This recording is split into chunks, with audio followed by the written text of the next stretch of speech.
what has changed at Waitangi since you started implementing RP?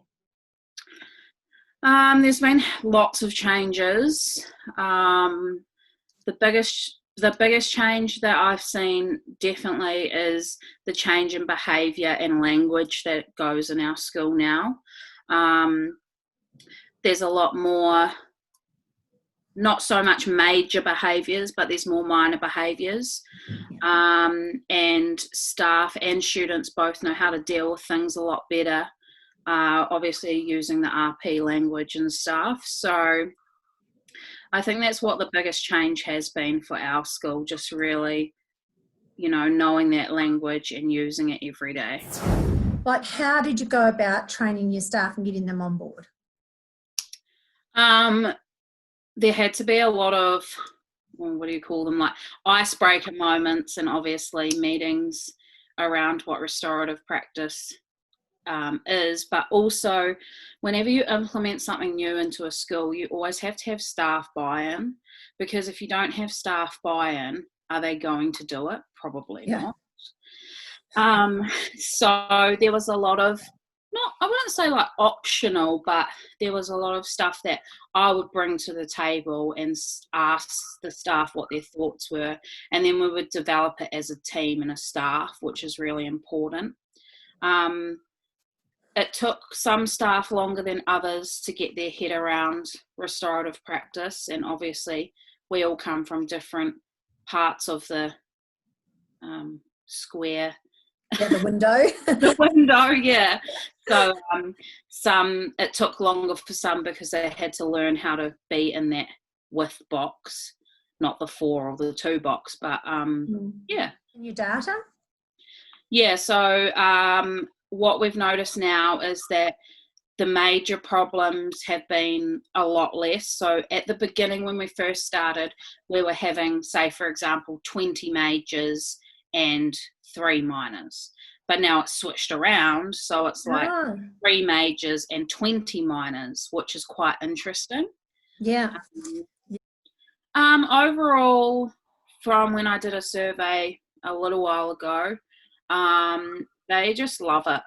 Like they just think that it's the best, that there's always going to be a 2% staff that don't like it, but like say for example 80%, 20% don't. So 80% of staff said that they've noticed a big change in behaviours, and the restorative language is coming out in the children, which is really good because it's obviously being taught correctly. And they've also noticed like their confidence as teachers has also increased because they're learning as well. So and they also said that I'm very good at asking obviously you questions and kind of like catering it to their needs. So like I'll say to staff, like, what do you need for RP right now, like, because Joe will come in at this time and they'll say this, and then I'll put it to you and be like, let's do something around this. So you've got to have a shared vision, and to have a shared vision, that's got to be the vision of obviously the principal and the leadership team, and then obviously the staff part of that shared vision. So if in the shared vision it's like, well, I don't believe in RP, then it's not really going to work. Obviously I've got quite a few challenging ones in my class, so that's definitely helped me grow and given me more strategies with knowing like behind what RP is and stuff. So I think for myself, like I've just learned to be a way better communicator. Not that I wasn't before, but just like confidence in myself and ability to do things. I don't think that if I had RP or PB4L now, I probably wouldn't be the same person. And I see myself now, when I make a decision with the kids, I always make it with the kids. So it's not like, well, you're doing this now, or this, not telling them. It's just saying, doing it together. So communication, confidence, and just working together would be my biggest learning.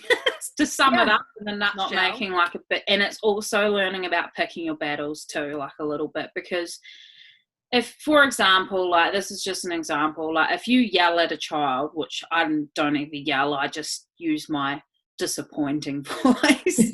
But I do, you've always got to have some element of a grumpy voice sometimes. But if you yell at a child for, like, for example, not getting their book out, what is that going to achieve? It's not going to achieve anything. So you ask the child, Alex, can you please get your book out now? And if he doesn't get it out, then I just walk away and I'm like, well, he's going to get it out because I've already asked him to get it out.